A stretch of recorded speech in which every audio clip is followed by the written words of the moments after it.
Math 110 students. Today we're going to start talking about imaginary numbers, fake numbers.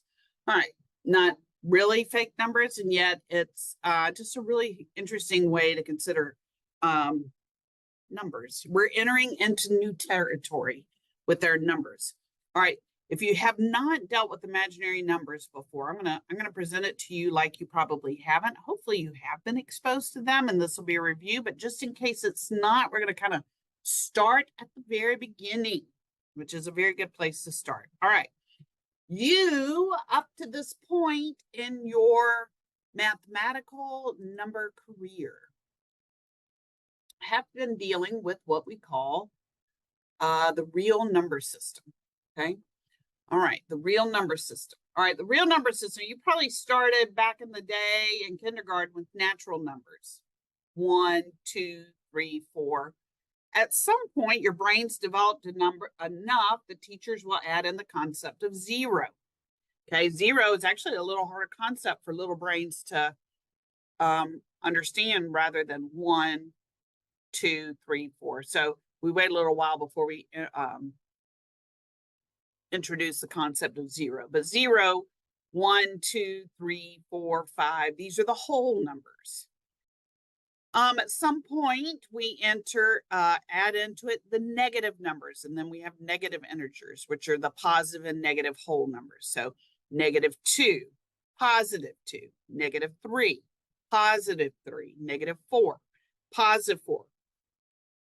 The positive and negative whole numbers are the integers. Then the next system is the rational. This includes your integers.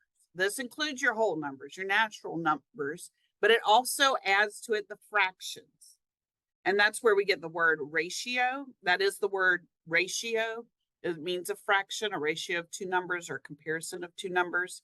And that's where we get the word rational. So all rational numbers could be written as a fraction. But then we get some weird numbers like pi or the square root of 2, weird numbers that cannot be written as a fraction. Those are the irrational numbers. Okay, those are the numbers that the only way you can write them out is to round a decimal. So pi, we use the symbol for pi because we can't actually write out pi any other way without rounding. And all of those numbers fit under the real number system, real numbers. But over time, mathematicians have come to understand there's actually things you can do if you add another number system into it. And we call them the imaginary numbers in contrast with the real number system. All right. And then once we start to talk about imaginary numbers, which I'll define in a minute, the entire thing that includes both real numbers and imaginary numbers is called the complex number system. The complex number system. All right, so let's talk about this new branch of numbers, the imaginary numbers.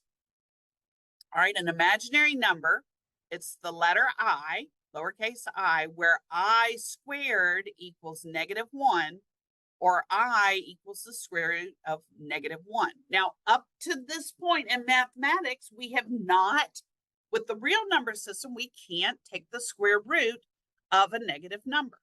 We cannot take the square root of a negative number. And let me switch over here real quick and just show this to you on your calculator. Let's see if that is still open for me. It is not. So let me open this super quick.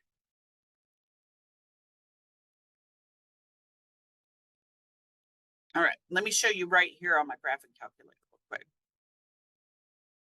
I have two modes that we can be in here. I'm going to press my mode button.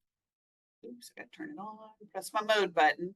I am going to be in the real mode with real numbers. And if I do that in the real mode, and I take the square root of -1, it says it's a non-real answer. Error. Can't do that. Now, my graphic calculator will let me switch to what's called A plus BI mode. This is the complex mode, where you can do real and imaginary numbers.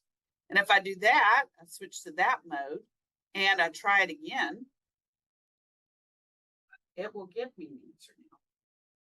I, the square root of -1 is I, but not with real numbers. If I'm trying to do it just in the real mode, nope. I have to go to the complex mode in order for my calculator to know how to do that. All right, so we are in complex mode now because we're considering both real and imaginary numbers.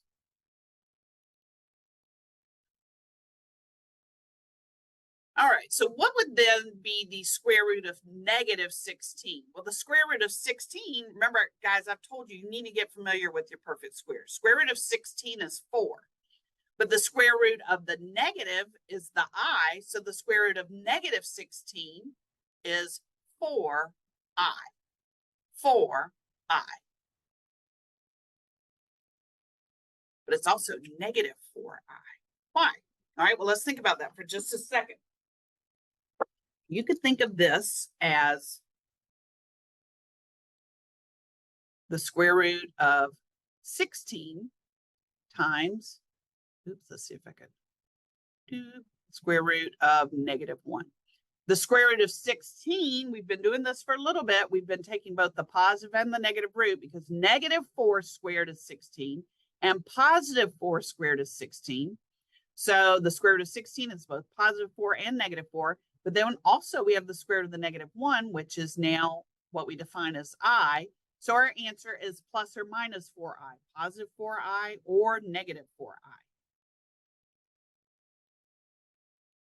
Imaginary numbers then allow us to solve problems like x squared plus 1 equals 0. I'm going to solve by moving the 1 over the other side. I've got x squared now equals -1. Now I can take the square root of both sides. The square root of squaring something undoes it, just have x. And now I have plus or minus I. Plus or minus I. Oops. There we go. All right. Can you take a moment and try to solve this one on your own? Why don't you pause me and try to solve it on your own? Did you get plus or minus 3i? If you didn't, what do you want to do? You want to take your 9 and move it over the other side. It becomes -9. You want to take the square root of both sides, and that'll be x equals the square root of the 9 is plus or minus 3. The square root of the negative is I, so we end up with plus or minus 3i. All right, the sum of a real number and an imaginary number is called a complex number, and this is the broadest set of numbers in math that you've probably studied so far. A number that can be, a complex number is a number that can be expressed in the form a plus bi. I is the square root of -1, and you need an a and a b in order for it to be complex. A is the real part, b is the imaginary part. Bi, excuse me, is the imaginary part. All right. And so now we can use that to find complex zeros of quadratic functions. All right, finding complex zeros of quadratic functions. And I'm going to switch over here to my other thingy. All right, and zoom in just a little bit. Remember, you're going to sometimes have functions that don't have real zeros. Remember, their discriminant is going to be negative. All right, so let's do one here. F of x equals x squared plus 4. All right, now if you were going to do the discriminant on this one, this is basically x squared plus 0x plus 4. You don't actually have the x term. So our a is 1, our b is 0, and our c is 4. And if you did your discriminant, b squared minus 4ac, you're going to find you have 0 minus 4 times 1 times 4. You're going to have 0 minus 16, which is negative 16. All right, so we do not have, we have what we would say no real solutions. We only have imaginary solutions. But we can, now that we know how to define an imaginary number, we can find a solution here. Remember that the solution is where the function equals 0. All right, so now let's use our newfound tool. Let's solve for x. Let's move that -4 to the other side. -4 equals x squared. I can solve for x, undo the squaring by taking the square root of both sides. Squaring undoes square roots. I end up with x equals, all right, the square root of the 4 is the plus or minus 2, and the square root of the negative is I. So now I have the solution plus or minus 2i. Plus or minus 2i. Now, let's graph this guy and we'll see what it looks like. What we know from the discriminant is that this guy is not going to touch the x-axis. X squared plus 4, zoom standard. See, he doesn't touch the x-axis.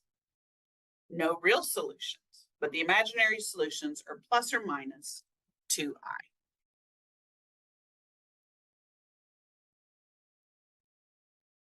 Let's find the complex zeros of the following two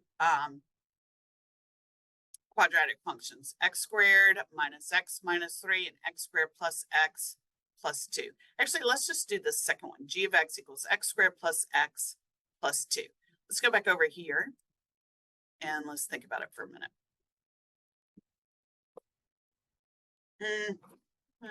Stop that sharing.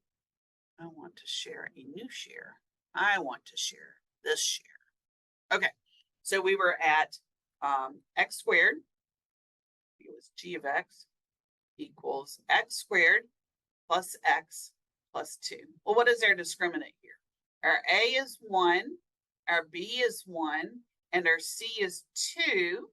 Okay, so our discriminant, b squared minus 4ac, is going to be 1 minus 4 times 1 times 2. So 1 minus 8, which is -7. So we do have square root of -7 underneath the radical. So we are going to have no real solutions. All right. Now let's put it in the quadratic formula. Ready? Brace yourself for the cringeworthy song. X equals -b plus or minus square root plus or minus square root b squared 1 squared, which is 1 minus, oh, wait a second, b squared minus 4ac, which I've already found is the discriminant, which is -7, all over 2 times 1, 2a. Okay, so we end up with x equals -1 plus or minus the square root of -7. I can't really simplify that over 2, at least the 7 part I can. I can take out the negative though. I can rewrite this -1 plus or minus the square root of the negative is the I, but I can't really take the square root of the 7 all over 2.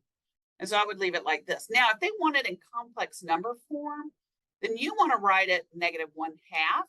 So you want to put the 2 under the 1 plus or minus √7 over 2i. This is complex number form. Remember, that's a plus bi or a minus bi.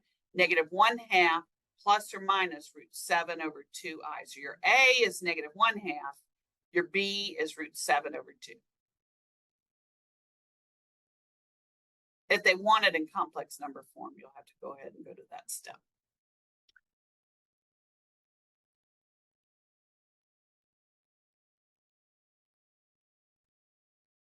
All right, let's end here by just looking at 3 different quadratic equations, and let's determine the nature of the solutions. We don't actually have to go all the way down and solve them, but let's just notice the different types of solutions we're going to have here using our discriminant, our b squared minus 4ac.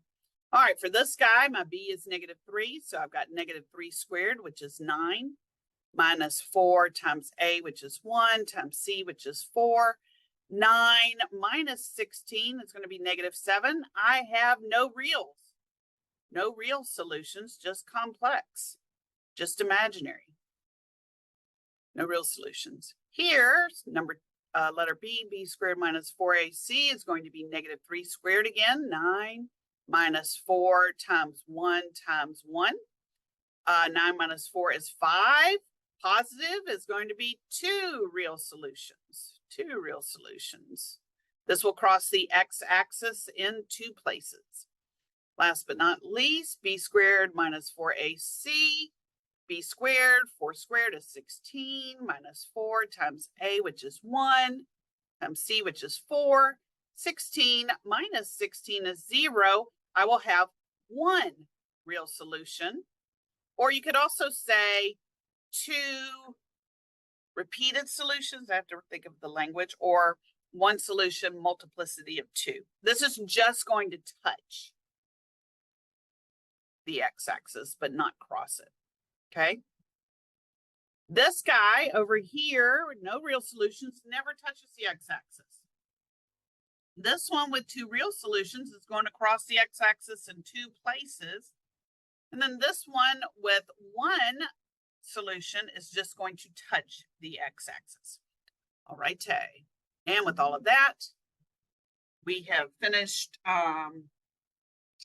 complex zeros of quadratic functions, and your keyword here is imaginary.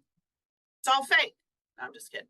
It's actually real, but not real. It's imaginary. And yet it has real life applications. The applications aren't imaginary.